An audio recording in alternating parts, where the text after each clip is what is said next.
जय जगन्नाथ बंधुगण आज आम जानिबा 16 सेप्टेम्बर 2024 सोमवार दिनर मेष ठारू आरंभ करी मीन राशि पर्यंतर द्वादश राशिर राशिफल विषय किंतु ता पूर्व सर्वप्रथमे जानिबा आजिर पंजिका विषय।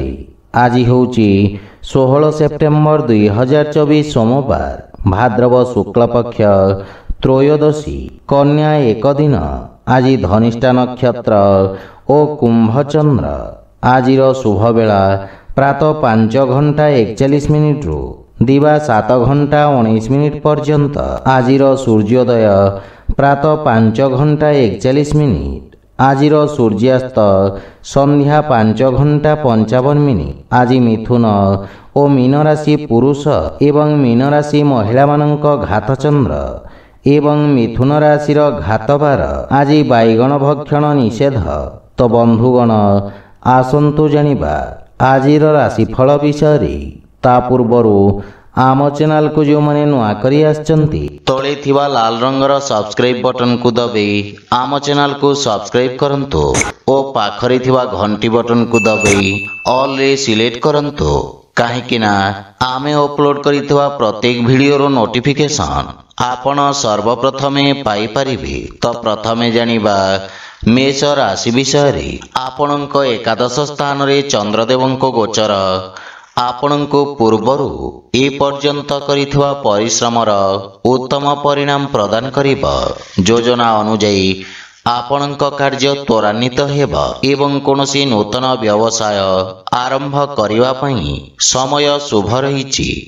एही अवधि आपणक द्वारा करा जाइथवा कार्यर सर्वोत्तम फल प्राप्ति हेबा। सोशल मीडिया रे आपणक प्रतिष्ठा वृद्धि पाइबा एवं पारिवारिक जीवन रे आपण परिवार सदस्यंक संपूर्ण समर्थन पाइबे। पितांक पक्षरु मार्गदर्शन एवं सहयोग मिलिबा। पितांक आशीर्वाद द्वारा आपणक उज्जवल भविष्यतर मार्ग प्रशस्त हेबा। किंतु जे कोनोसी गुरुत्वपूर्ण निष्पत्ति परिवार सदस्यंक परामर्श रे नियंतु सफलता पाइबे। प्रेम जीवन रे नवीनता एवं मधुरता आसीबा एवं आर्थिक स्थिति क्षेत्र रे उत्तम लाभ प्राप्ति हेबा जहा फल रे आर्थिक स्थिति सुदृढ़ हेबाकु लागिबा। स्वास्थ्य अवस्था उत्तम अनुकूल रहिछि। आज आपण गोमातांको खाइबाकु दियंतो शुभफल पाइबे। वृष राशि आपणक राशि स्थान रु दशम भाव रे चंद्रदेवंको गोचर आपणको कार्य क्षेत्र रे योजनाबद्ध भाव रे किछि गठनमूलक परिवर्तन करिवा पई प्रेरित करिबा। नुआ नुआ योजना आपण प्रारंभ करिवे तथा आपण निज व्यवसाय को एक नूतन दिग देबारे सक्षम हेबे एवं भाग्य आपणक सपक्षरे रहिबा। विद्यार्थी छात्र छात्री माने आपेक्षिक सफलता पाइबे। पारिवारिक जीवन रे परिवार सदस्यंक संपूर्ण समर्थन आपणक उपरे लागि रहिबा। जदि संपर्क रे पूर्वरु कोनोसी मनमालिन्य थाए ताहा दूर हेबाकु लागिबा। जीवन साथी आपणको सहाय्य सहयोग करिबारे तत्पर रहिबे एवं भाई मानक सहयोग प्राप्ति हेबा। प्रेम जीवन पई मध्य समय अत्यंत शुभ रहिछि तथा आपण निज संपर्क को नूतन दिग देबे। आर्थिक स्थिति उत्तम अनुकूल रहिबा। दीर्घकालीन निवेश लाभदायक सिद्ध हेबा एवं स्वास्थ्य अवस्था मध्य उत्तम अनुकूल रहिबा एवं आपण चर्म संबंधित रोगरु मुक्ति पाइबे। आज आपण भगवान विष्णु एवं माता लक्ष्मी को मिलित उपासना करंतु शुभफल पाइबे। मिथुन राशि चंद्रदेवंक आपणक नवम भाव रे गोचर आपणक भाग्य रे वृद्धि करिबा। आपणक उद्यम तथा प्रयास कारणरू आपणको आशाजनक परिणाम प्राप्ति हेबा। आपण निज असमाप्त कार्य एवं योजना गुड़ी को शीघ्र समाप्त करिबारे सक्षम हेबे जहा फल रे मानसिक शांति और संतुष्टि अनुभव करिवे। किंतु पूर्वरु अटकी रहितवा धन पाइबा पई किछि समय अपेक्षा करिबाकु पड़िबा। परिवार रे सुख शांतिर वातावरण लागि रहिबा। ଏବଂ ଭାଇ ଭଉଣୀଙ୍କ ସହିତ ଏକ ଉପଭୋଗ୍ୟ ସମୟ ଅତିବାହିତ କରିବେ। ପରିବାର ସଦସ୍ୟଙ୍କ ସମ୍ବନ୍ଧିତ କୌଣସି ସୁଖଦ ସମାଚାର ପ୍ରାପ୍ତି ହେବ, କିନ୍ତୁ ପିତାଙ୍କ ସ୍ୱାସ୍ଥ୍ୟାବସ୍ଥାର ବିଶେଷ ଧ୍ୟାନ ରଖନ୍ତୁ ଏବଂ ମାତାଙ୍କ ଠାରୁ ଆପେକ୍ଷିକ ସମର୍ଥନ ପାଇବା ସାମାନ୍ୟ କଷ୍ଟକର ହୋଇପାରେ। ପ୍ରେମ ସମ୍ପର୍କରେ ପ୍ରଗାଢ଼ତା ଆସିବ। ଆର୍ଥିକ ସ୍ଥିତି କ୍ଷେତ୍ରରେ ସେୟାର ମାର୍କେଟ ଆଦିରୁ ଆକସ୍ମିକ ଲାଭ ହେବାର ସମ୍ଭାବନା ରହିଛି ତଥା ଆର୍ଥିକ ସ୍ଥିତିରେ ସୁଧାର ଆସିବ, କିନ୍ତୁ ସ୍ୱାସ୍ଥ୍ୟ ପ୍ରତି ସାବଧାନ ରୁହନ୍ତୁ। ଆଜି ଆପଣ ଓಂ ନମଃ ଶିବାୟ ମନ୍ତ୍ରର ଜପ କରନ୍ତୁ, ଶୁଭଫଳ ପାଇବେ। କର୍କଟ ରାଶି, ଆପଣଙ୍କ ଅଷ୍ଟମ ଭାବରେ ଚନ୍ଦ୍ରଦେବଙ୍କ ଗୋଚର କାରଣରୁ ଆପଣଙ୍କୁ ନିଜ ସମସ୍ତ କାର୍ଯ୍ୟରେ ସାବଧାନ ରହିବାର ଆବଶ୍ୟକତା ରହିଛି। ବୁଝି ବିଚାରି ନିଆଯାଇଥିବା ନିଷ୍ପତ୍ତି ଲାଭଦାୟକ ସିଦ୍ଧ ହେବ, କିନ୍ତୁ କୌଣସି ନୂତନ କାର୍ଯ୍ୟ ଆରମ୍ଭ କରିବା ପାଇଁ ବର୍ତ୍ତମାନ ଉପଯୁକ୍ତ ସମୟ ନୁହେଁ।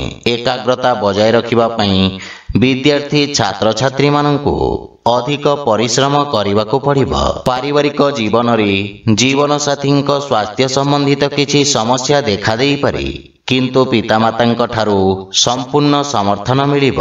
କିଛି ସମ୍ପତ୍ତି ସମ୍ବନ୍ଧିତ ଖର୍ଚ୍ଚ ଆପଣଙ୍କୁ ହଇରାଣ କରିପାରେ। ଭାଇ ଭଉଣୀଙ୍କ ସହିତ ସମ୍ପର୍କ ସୁଦୃଢ଼ ହେବ ତଥା ପାରିବାରିକ ସମ୍ପତ୍ତି ବୃଦ୍ଧି ହେବାର ସମ୍ଭାବନା ରହିଛି। ପ୍ରେମ ସମ୍ପର୍କ ପାଇଁ ସମୟ ବିଶେଷ ସହାୟକ ନୁହେଁ, ସେଥିପାଇଁ ପ୍ରେମୀମାନେ ବିଶେଷ ସାବଧାନ ରହିବା ଉଚିତ। ଆର୍ଥିକ ସ୍ଥିତି କ୍ଷେତ୍ରରେ ଆର୍ଥିକ ଶିଥିଳତା ଦୂର ହେବ, କିନ୍ତୁ ଆୟବ୍ୟୟରେ ସନ୍ତୁଳନ ରଖିବା ସାମାନ୍ୟ କଷ୍ଟକର ହେବ। ସେଥିପାଇଁ ଅନାବଶ୍ୟକ ଖର୍ଚ୍ଚରୁ ଆପଣ ଦୂରେଇ ରୁହନ୍ତୁ। ସ୍ୱାସ୍ଥ୍ୟାବସ୍ଥା ମଧ୍ୟମ ଧରଣର ରହିବ। ପ୍ରାଣାୟାମ ଏବଂ ଦୈନିକ କାର୍ଯ୍ୟ ଉପରେ ବିଶେଷ ଧ୍ୟାନ ରଖନ୍ତୁ।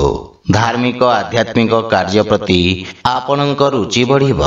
ଆଜି ଆପଣ ପକ୍ଷୀଙ୍କୁ ଦାନା ଖାଇବାକୁ ଦିଅନ୍ତୁ, ଶୁଭଫଳ ପାଇବେ। ସିଂହ ରାଶି, ଆପଣଙ୍କ ସପ୍ତମ ଭାବରେ ଚନ୍ଦ୍ରଦେବଙ୍କ ଗୋଚର ଆପଣଙ୍କ ପାଇଁ ଭାଗିଦାରୀ କାର୍ଯ୍ୟରେ ଲାଭ ପ୍ରଦାନ କରିହେବ। ବ୍ୟବସାୟରେ ନୂତନ ନିବେଶ ମିଳିବାର ସମ୍ଭାବନା ରହିଛି। ଆପଣ ସମାଜରେ କିଛି ସକାରାତ୍ମକ ପରିବର୍ତ୍ତନ ଆଣିବାର ପ୍ରୟାସ କରିବେ। ଆପଣଙ୍କ ମାନ ସମ୍ମାନ ଓ ପଦ ପ୍ରତିଷ୍ଠା ବୃଦ୍ଧି ପାଇବ। କାର୍ଯ୍ୟକ୍ଷେତ୍ରରେ ସଫଳତା ମିଳିବ ତଥା ରାଜକୀୟ ପକ୍ଷରୁ ଆପଣଙ୍କୁ ପ୍ରୋତ୍ସାହନ ମିଳିବ। ରାଜନୈତିକ କ୍ଷେତ୍ରର ବିସ୍ତାର ପାଇଁ ସମୟ ଉତ୍ତମ ଅନୁକୂଳ ରହିଛି। ପାରିବାରିକ ଜୀବନରେ ଜୀବନ ସାଥୀଙ୍କ ଠାରୁ ପ୍ରାପ୍ତ ସହଯୋଗ କାର୍ଯ୍ୟକ୍ଷେତ୍ରରେ ବିଶେଷ ଲାଭଦାୟକ ପ୍ରମାଣିତ ହେବ ତଥା କୌଣସି ବଡ଼ ସମସ୍ୟାର ସମାଧାନ ମିଳିବ। ଯଦି ଆପଣ ଅବିବାହିତ, ତାହେଲେ ବିବାହ ସମ୍ବନ୍ଧିତ କିଛି ଭଲ ଖବର ପାଇବେ ଏବଂ ମାତା ପିତାଙ୍କ ସେବା କରି ଆଶୀର୍ବାଦ ପାଇବେ। ବନ୍ଧୁ ମିତ୍ରଙ୍କ ସହଯୋଗରୁ ଅଟକି ରହିଥିବା କାର୍ଯ୍ୟରେ ଗତି ଆସିବ ଏବଂ ଭାଇମାନଙ୍କ ସହିତ ଏକ ନୂତନ ପ୍ରୋଜେକ୍ଟରେ କାର୍ଯ୍ୟ ଆରମ୍ଭ କରିବେ। ଆର୍ଥିକ ସ୍ଥିତି ଦୃଷ୍ଟିରୁ ସମୟ ଉତ୍ତମ ଅନୁକୂଳ ରହିଛି ତଥା ନୂତନ ଆୟର ଉତ୍ସ ବିକଶିତ ହେବ। ସ୍ୱାସ୍ଥ୍ୟାବସ୍ଥାରେ ପୂର୍ବରୁ ଥିବା ସ୍ୱାସ୍ଥ୍ୟ ସମସ୍ୟାରୁ ମୁକ୍ତି ମିଳିବ। ଆଜି ଆପଣ ଓଂ ଆଦିତ୍ୟାୟ ନମଃ ମନ୍ତ୍ରର ଜପ କରନ୍ତୁ, ଶୁଭଫଳ ପାଇବେ। କନ୍ୟା ରାଶି, ଆପଣଙ୍କ ଷଷ୍ଠ ଭାବରେ ଚନ୍ଦ୍ରଦେବଙ୍କ ଗୋଚର ଆପଣଙ୍କ ଶତ୍ରୁମାନଙ୍କୁ ଦମନ କରିବ। ଦୀର୍ଘ ଦିନର ସମସ୍ୟା ସମାପ୍ତ ହେବାକୁ ଲାଗିବ ତଥା କାର୍ଯ୍ୟକ୍ଷେତ୍ରରେ ଆପଣ ନିଜକୁ ସମର୍ଥ ଓ ଊର୍ଜାବାନ ଅନୁଭବ କରିବେ ଏବଂ ପଦୋନ୍ନତିର ଦୃଢ଼ ସମ୍ଭାବନା ରହିଛି। ଛାତ୍ରଛାତ୍ରୀମାନଙ୍କ ପାଇଁ ସମୟ ଉତ୍ତମ ଅନୁକୂଳ ରହିବ ତଥା ପରିଶ୍ରମର ସକାରାତ୍ମକ ପରିଣାମ ପ୍ରାପ୍ତି ହେବ। ଟେଲି ଯୋଗାଯୋଗ ମାଧ୍ୟମରେ କିଛି ଶୁଭ ଖବର ପ୍ରାପ୍ତି ହେବ। ପାରିବାରିକ ଜୀବନରେ ସନ୍ତାନ ପକ୍ଷ ସୁଖଦ ଅନୁଭବ ପ୍ରଦାନକାରୀ ହେବେ। ଜୀବନସାଥୀଙ୍କ ସହିତ ସମ୍ପର୍କରେ ପ୍ରଗାଢ଼ତା ଆସିବ ଏବଂ ପାରିବାରିକ ପରିବେଶ ଆନନ୍ଦଦାୟକ ରହିବ, କିନ୍ତୁ ଆପଣ ଆର୍ଥିକ ସ୍ଥିତି ଏବଂ ଭବିଷ୍ୟତକୁ ନେଇ ସାମାନ୍ୟ ଚିନ୍ତିତ ରହିବେ। ଭାଇ ଓ ଭଉଣୀଙ୍କ ସମ୍ପୂର୍ଣ୍ଣ ସହଯୋଗ ଦେଖିବାକୁ ମିଳିବ। ପ୍ରେମ ଜୀବନ ପାଇଁ ସମୟ ଅତ୍ୟନ୍ତ ଶୁଭ ରହିଛି। ଆର୍ଥିକ ସ୍ଥିତିରେ ଉନ୍ନତି ହେବ ତଥା ଆର୍ଥିକ ସ୍ଥିତିରେ ସୁଧାର ଆସିବ। ସ୍ୱାସ୍ଥ୍ୟ ଦୃଷ୍ଟିରୁ ମାନସିକ ଚାପ କାରଣରୁ ଆପଣ ଶାରୀରିକ ଥକାପଣ ଏବଂ ଦୁର୍ବଳତା ଅନୁଭବ କରିବେ। ଆଜି ଆପଣ ଭୋକିଲା ବ୍ୟକ୍ତିଙ୍କୁ ଭୋଜନ ଦାନ କରନ୍ତୁ, ଶୁଭ ଫଳ ପାଇବେ। ତୁଳା ରାଶି, ଆପଣଙ୍କ ରାଶି ସ୍ଥାନରୁ ପଞ୍ଚମ ଭାବରେ ଚନ୍ଦ୍ରଦେବଙ୍କ ଗୋଚର ବିଦ୍ୟାର୍ଥୀ ଛାତ୍ରଛାତ୍ରୀମାନଙ୍କ ପାଇଁ ଅତ୍ୟନ୍ତ ଗୁରୁତ୍ୱପୂର୍ଣ୍ଣ ହେବ। ଆପଣଙ୍କ ଆତ୍ମବିଶ୍ୱାସରେ ବୃଦ୍ଧି ପାଇବ। ରୋଜଗାର ଏବଂ ବ୍ୟବସାୟ କ୍ଷେତ୍ରରେ ଆସୁଥିବା ଅବରୋଧ ଦୂର ହେବ ତଥା ସ୍ଥିତିରେ ସୁଧାର ଆସିବ ଏବଂ ଛୋଟିଆ ଦୂରଯାତ୍ରାର ମଧ୍ୟ ଯୋଗ ରହିଛି। ରାଜନୀତି କ୍ଷେତ୍ରରେ ପ୍ରୟାସରତ ବ୍ୟକ୍ତିଙ୍କୁ ଆଶାନୁରୂପ ସଫଳତା ପ୍ରାପ୍ତି ହେବ ତଥା ଆପଣଙ୍କ ପ୍ରଭାବ କ୍ଷେତ୍ରର ବିସ୍ତାର ହେବ। ପାରିବାରିକ ଜୀବନରେ ସନ୍ତାନ ନିଜ କାର୍ଯ୍ୟକ୍ଷେତ୍ରରେ ସଫଳତା ଅର୍ଜନ କରିବେ ଏବଂ ସୁଖଦ ସମାଚାର ପ୍ରାପ୍ତି ହେବ। ପରିବାର ସଦସ୍ୟଙ୍କ ସାହାଯ୍ୟ ସହଯୋଗରେ ଆପଣ ଏକ ନୂତନ ଯୋଜନା ଆରମ୍ଭ କରିବେ। ମାତାଙ୍କ ସହିତ ସମ୍ପର୍କ ସୁଦୃଢ଼ ହେବ ଏବଂ ଜୀବନସାଥୀଙ୍କ କାର୍ଯ୍ୟକ୍ଷେତ୍ରରେ ପ୍ରଗତିର ସମ୍ଭାବନା ରହିଛି। ପରିବାରରେ କୌଣସି ନୂତନ ସଦସ୍ୟଙ୍କ ଆଗମନ ହେତୁ ପାରିବାରିକ ପରିବେଶ ସୁଖମୟ ହେବ। ଆର୍ଥିକ ସ୍ଥିତିରେ ଉନ୍ନତି ହେବା ସହିତ ସଞ୍ଚିତ ଧନରେ ବୃଦ୍ଧି ଘଟିବ, କିନ୍ତୁ ଅନାବଶ୍ୟକ ଖର୍ଚ୍ଚ ଆର୍ଥିକ ସନ୍ତୁଳନକୁ ଖରାପ କରିପାରେ। ସ୍ୱାସ୍ଥ୍ୟ ଦୃଷ୍ଟିରୁ ପରିବାରର କୌଣସି ସଦସ୍ୟଙ୍କ ସ୍ୱାସ୍ଥ୍ୟ ସମସ୍ୟା ଆପଣଙ୍କୁ ବ୍ୟଥିତ କରିବ, ସେଥିପାଇଁ ସ୍ୱାସ୍ଥ୍ୟାବସ୍ଥାର ବିଷୟ ଧ୍ୟାନ ରଖନ୍ତୁ। ଆଜି ଆପଣ ଗୋମାତାଙ୍କୁ ଖାଇବାକୁ ଦିଅନ୍ତୁ, ଶୁଭ ଫଳ ପାଇବେ। ବିଛା ରାଶି, ଆପଣଙ୍କ ଚତୁର୍ଥ ଭାବରେ ଚନ୍ଦ୍ରଦେବଙ୍କ ଗୋଚର ଆପଣଙ୍କ ମାନସିକ ଚିନ୍ତା ଉତ୍ପନ୍ନ କରିପାରେ। ବାଣିଜ୍ୟ ବ୍ୟବସାୟ କ୍ଷେତ୍ରରେ କିଛି ଅବରୋଧ କାରଣରୁ ଆପଣଙ୍କୁ କଷ୍ଟ ଭୋଗିବାକୁ ପଡ଼ିପାରେ। ବ୍ୟବସାୟ କ୍ଷେତ୍ରରେ ଅଧିକାରୀଙ୍କ ସହିତ କିଛି ମତଭେଦର ସମ୍ଭାବନା ରହିଛି, ସେଥିପାଇଁ ଆପଣ ନିଜ କ୍ରୋଧରେ ନିୟନ୍ତ୍ରଣ ବଜାୟ ରଖନ୍ତୁ, ଅନ୍ୟଥା ଆପଣଙ୍କ ପ୍ରତିଛବି ଉପରେ ଖରାପ ପ୍ରଭାବ ପଡ଼ିବ। ଛାତ୍ରଛାତ୍ରୀମାନେ ସେମାନଙ୍କର ଏକାଗ୍ରତା ବଜାୟ ରଖିବାରେ ଅସୁବିଧାର ସମ୍ମୁଖୀନ ହେବେ। ପାରିବାରିକ ଜୀବନରେ ଖର୍ଚ୍ଚର ଅଧିକତା କାରଣରୁ ପରିବାରରେ କିଛି ମନୋମାଳିନ୍ୟର ସମ୍ଭାବନା ରହିଛି ଏବଂ ଆୟବ୍ୟୟରେ ସନ୍ତୁଳନ ରଖିବା କଠିନ ହେବ, କିନ୍ତୁ ଭାଇ ଭଉଣୀଙ୍କ ପକ୍ଷରୁ ମାର୍ଗଦର୍ଶନ ପ୍ରାପ୍ତି ହେବ ଏବଂ ଭବିଷ୍ୟତ ଯୋଜନା ଉପରେ ଆଲୋଚନା କରିବେ ତଥା ସମସ୍ୟାର ସମାଧାନ ଖୋଜିବେ। ଆର୍ଥିକ ସ୍ଥିତି ସାମାନ୍ୟ ସଂଘର୍ଷପୂର୍ଣ୍ଣ ରହିବ ଏବଂ କୌଣସି ପ୍ରକାର ନିବେଶରୁ ଆପଣ ଦୂରେଇ ରୁହନ୍ତୁ। ସ୍ୱାସ୍ଥ୍ୟାବସ୍ଥାରେ ପେଟ ସମ୍ବନ୍ଧିତ ସମସ୍ୟା ଆପଣଙ୍କୁ ବ୍ୟଥିତ କରିବ, ସେଥିପାଇଁ ଖାଦ୍ୟପେୟର ସମ୍ପୂର୍ଣ୍ଣ ଧ୍ୟାନ ରଖନ୍ତୁ। ଆଜି ଆପଣ ହନୁମାନ ଚାଳିଶାର ପାଠ କରନ୍ତୁ, ଶୁଭ ଫଳ ପାଇବେ। ଧନୁ ରାଶି, ଆପଣଙ୍କ ରାଶି ସ୍ଥାନରୁ ତୃତୀୟ ଭାବରେ ଚନ୍ଦ୍ରଦେବଙ୍କ ଗୋଚର ଆପଣଙ୍କ ପରାକ୍ରମରେ ବୃଦ୍ଧି କରିବ।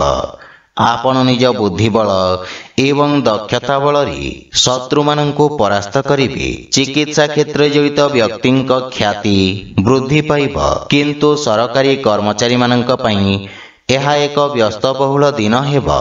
ନୂତନ ଦାୟିତ୍ୱ ସହିତ ସ୍ଥାନାନ୍ତରଣ ହେବାର ମଧ୍ୟ ସମ୍ଭାବନା ରହିଛି। ପାରିବାରିକ ଜୀବନରେ ଭାଇମାନଙ୍କ ସାହାଯ୍ୟରେ ଆପଣଙ୍କ ଅଟକି ରହିଥିବା କାର୍ଯ୍ୟରେ ଗତି ଆସିବ। ବିଦେଶରୁ ସୁଖଦ ସମାଚାର ପ୍ରାପ୍ତି ହେବ ଏବଂ ପାରିବାରିକ ଜୀବନ ଆନନ୍ଦଦାୟକ ରହିବ। ସନ୍ତାନ କାର୍ଯ୍ୟରେ ଉନ୍ନତି କରି ଆପଣଙ୍କୁ ଗୌରବାନ୍ୱିତ କରିବେ। ପ୍ରେମ ସମ୍ବନ୍ଧ ପାଇଁ ସମୟର ଅଭାବ ସମ୍ପର୍କରେ ସମସ୍ୟା ଉତ୍ପନ୍ନ କରିପାରେ। ଆର୍ଥିକ ସ୍ଥିତି ଉତ୍ତମ ଅନୁକୂଳ ରହିବ ତଥା ଆପଣ ମାନସିକ ଚାପରୁ ମୁକ୍ତି ପାଇବେ, କିନ୍ତୁ ମାତାଙ୍କ ସ୍ୱାସ୍ଥ୍ୟାବସ୍ଥାର ବିଷୟ ଧ୍ୟାନ ରଖନ୍ତୁ। ଆଜି ଆପଣ ଶିବଲିଙ୍ଗରେ ଜଳ ଅର୍ପଣ କରନ୍ତୁ, ଶୁଭ ଫଳ ପାଇବେ। ମକର ରାଶି, ଆପଣଙ୍କ ଦ୍ୱିତୀୟ ଭାବରେ ଚନ୍ଦ୍ରଦେବଙ୍କ ଗୋଚର କାରଣରୁ ସମାଜରେ ଆପଣଙ୍କ ମାନ ସମ୍ମାନ ବୃଦ୍ଧି ପାଇବ। ଆପଣ ନିଜର ସମସ୍ତ କାର୍ଯ୍ୟ ସଫଳତାର ସହିତ ସମାପ୍ତ କରିବାରେ ସକ୍ଷମ ହେବେ। ବିଦ୍ୟାର୍ଥୀମାନେ ନିଜ ଅଭିବ୍ୟକ୍ତି କ୍ଷମତାରେ ଅଭିବୃଦ୍ଧି ଅନୁଭବ କରିବେ ଏବଂ ଆପଣ ନିଜ ମଧୁର ବାଣୀ ଦ୍ୱାରା ସମସ୍ତଙ୍କୁ ପ୍ରଭାବିତ କରିବେ ତଥା ଆପଣଙ୍କ ସକାରାତ୍ମକ ଭାବମୂର୍ତ୍ତି ସମାଜରେ ଉତ୍ପନ୍ନ ହେବ। କର୍ମକ୍ଷେତ୍ରରେ ସମ୍ପର୍କ ଲାଭଦାୟକ ହେବ ଏବଂ ପାରିବାରିକ ଜୀବନରେ ପରିବାରର ସମ୍ପୂର୍ଣ୍ଣ ସମର୍ଥନ ଆପଣଙ୍କ ଉପରେ ଲାଗି ରହିବ। ପୂର୍ବରୁ ଥିବା ପାରିବାରିକ ଦୂରତାର ଅନ୍ତ ଘଟିବ। ପରସ୍ପର ମଧ୍ୟରେ ପ୍ରେମ ଭାବ ବୃଦ୍ଧି ପାଇବ। ପରିବାରରେ ସୁଖ ଶାନ୍ତିର ବାତାବରଣ ଲାଗି ରହିବ। ଭାଇ ଭଉଣୀଙ୍କ ସହିତ ଆପଣ ଉତ୍ତମ ସମୟ ଅତିବାହିତ କରିବେ। ସନ୍ତାନ ପକ୍ଷରୁ ସୁଖଦ ସମାଚାର ପାଇ ପ୍ରସନ୍ନତା ଅନୁଭବ କରିବେ। ପ୍ରେମ ସମ୍ପର୍କ ପାଇଁ ଆପଣ ସମୟ ବାହାର କରିବାରେ ସକ୍ଷମ ହେବେ। ଆର୍ଥିକ ସ୍ଥିତି ବିକଶିତ ହେବ ତଥା ନୂତନ ଆୟର ଉତ୍ସ ବୃଦ୍ଧି ପାଇବ। ସ୍ୱାସ୍ଥ୍ୟାବସ୍ଥା ସାମାନ୍ୟ ରହିବ ଏବଂ ପୁରୁଣା ସ୍ୱାସ୍ଥ୍ୟ ସମସ୍ୟାରୁ ଆପଣ ମୁକ୍ତି ପାଇବେ। ଆଜି ଆପଣ ଗରିବ ବ୍ୟକ୍ତିଙ୍କୁ ସାହାଯ୍ୟ କରନ୍ତୁ, ଶୁଭଫଳ ପାଇବେ। କୁମ୍ଭ ରାଶି, ଆପଣଙ୍କ ରାଶିରେ ଚନ୍ଦ୍ରଦେବଙ୍କୁ ଗୋଚର ଆପଣଙ୍କୁ ପୂର୍ବରୁ ଲାଗି ରହିଥିବା ସମସ୍ୟାରୁ ମୁକ୍ତି ପ୍ରଦାନ କରିବ। ଆପଣଙ୍କ ଆଚରଣରେ ଏକ ସକାରାତ୍ମକ ପରିବର୍ତ୍ତନ ଆସିବ, ଯାହା ଆପଣଙ୍କ କିଛି ଖରାପ ଅଭ୍ୟାସ ଶେଷ କରିବାରେ ସହାୟକ ହେବ। ସମାଜରେ ଆପଣଙ୍କ ଭାବମୂର୍ତ୍ତିରେ ସକାରାତ୍ମକ ପରିବର୍ତ୍ତନ ଆସିବ। ପାରିବାରିକ ଜୀବନରେ ପାରିବାରିକ ସହଯୋଗରୁ ଆପଣ ଅଟକି ରହିଥିବା କାର୍ଯ୍ୟରେ ଅଗ୍ରଗତି ଅନୁଭବ କରିବେ। ଅଜାଇ ଅଥବା କୌଣସି ବୃଦ୍ଧ ବ୍ୟକ୍ତିଙ୍କୁ ସାହାଯ୍ୟ କରିବାର ସୁଯୋଗ ମିଳିବ, ଯାହାଫଳରେ ଆପଣ ଶାନ୍ତି ଅନୁଭବ କରିବେ। ଭାଇ ଭଉଣୀଙ୍କ ମଧ୍ୟରେ ସମ୍ପର୍କ ସୁଦୃଢ଼ ହେବ ଏବଂ ଆର୍ଥିକ ସ୍ଥିତି କ୍ଷେତ୍ରରେ କିଛି ସମୟ ଧରି ଚାଲି ଆସୁଥିବା ଆର୍ଥିକ ସମସ୍ୟାରୁ ଆପଣ ମୁକ୍ତି ପାଇବେ। କିନ୍ତୁ ଅନାବଶ୍ୟକ ଖର୍ଚ୍ଚରୁ ଆପଣ ଦୂରେଇ ରୁହନ୍ତୁ। ଆପଣ ମାନସିକ ଶାନ୍ତି ଏବଂ ଏକ ନୂତନ ଉତ୍ସାହ ଅନୁଭବ କରିବେ, ଯାହାଫଳରେ ସ୍ୱାସ୍ଥ୍ୟାବସ୍ଥା ଉତ୍ତମ ଅନୁକୂଳ ରହିବ। ଆଜି ଆପଣ ବଜରଙ୍ଗ ବାଣ ପାଠ କରନ୍ତୁ, ଶୁଭଫଳ ପାଇବେ। ମୀନ ରାଶି, ଆପଣଙ୍କ ଦ୍ୱାଦଶ ଭାବରେ ଚନ୍ଦ୍ରଦେବଙ୍କ ଗୋଚର ଆପଣଙ୍କୁ ଆର୍ଥିକ କ୍ଷେତ୍ରରେ କିଛି ସଂଘର୍ଷ କରିବାକୁ ପଡ଼ିପାରେ, କିନ୍ତୁ ବୁଝି ବିଚାରି କରାଯାଇଥିବା ନିବେଶ ଆପଣଙ୍କୁ ଲାଭ ପ୍ରଦାନ କରିବ। ସାମାଜିକ ସେବାରେ ଆପଣ ପୂର୍ଣ୍ଣ ସହଯୋଗ କରିବେ, କିନ୍ତୁ ଆପଣ ବାଣୀରେ ନିୟନ୍ତ୍ରଣ ବଜାୟ ରଖନ୍ତୁ। କାର୍ଯ୍ୟରେ ଅଧିକ ପରିଶ୍ରମ ଏବଂ ଗମ୍ଭୀରତାର ଆବଶ୍ୟକତା ରହିଛି। ପାରିବାରିକ ଜୀବନରେ ଅତ୍ୟଧିକ ଖର୍ଚ୍ଚ ପରିବାରରେ ଉତ୍ତେଜନା ସୃଷ୍ଟି କରିବ। ଯେକୌଣସି ପ୍ରକାର ନିର୍ଣ୍ଣୟ ବୁଝି ବିଚାରି ନିଅନ୍ତୁ। ଧାର୍ମିକ ଆଧ୍ୟାତ୍ମିକ କାର୍ଯ୍ୟ ପ୍ରତି ଆପଣଙ୍କ ରୁଚି ବଢ଼ିବ। ଧୈର୍ଯ୍ୟ ସହିତ ଗୃହ ପରିବାରର ସମସ୍ତ ସମସ୍ୟାର ସମାଧାନ ଖୋଜିବାରେ ଆପଣ ସକ୍ଷମ ହେବେ ଏବଂ ପରିବାରର ସୁଖ ସୁବିଧା ପାଇଁ ଆପଣ ଖର୍ଚ୍ଚ କରିବେ। ଆର୍ଥିକ ସ୍ଥିତି ଉତ୍ତମ ଅନୁକୂଳ ରହିବ, କିନ୍ତୁ ଅନାବଶ୍ୟକ ଖର୍ଚ୍ଚରେ ବୃଦ୍ଧି ଆପଣଙ୍କୁ ବ୍ୟଥିତ କରିବ। ଆପଣ ମାନସିକ ରୂପରେ ଭାବୁକ ଓ ସମ୍ବେଦନଶୀଳ ରହିବେ। ଆଜି ଆପଣ ସୂର୍ଯ୍ୟଦେବଙ୍କୁ ଜଳ ଅର୍ପଣ କରନ୍ତୁ, ଶୁଭଫଳ ପାଇବେ। ତ ବନ୍ଧୁଗଣ, ଏହା ଥିଲା ଆଜିର ରାଶିଫଳ ବିଷୟରେ। ଯଦି ଭିଡ଼ିଓଟି ଆପଣମାନଙ୍କୁ ଭଲ ଲାଗିଥାଏ, ଲାଇକ୍ ସେୟାର ଓ କମେଣ୍ଟ କରି ଜଣାନ୍ତୁ ଏବଂ ଆମ ଚ୍ୟାନେଲକୁ ସବସ୍କ୍ରାଇବ୍ କରନ୍ତୁ। ଜୟ ଜଗନ୍ନାଥ।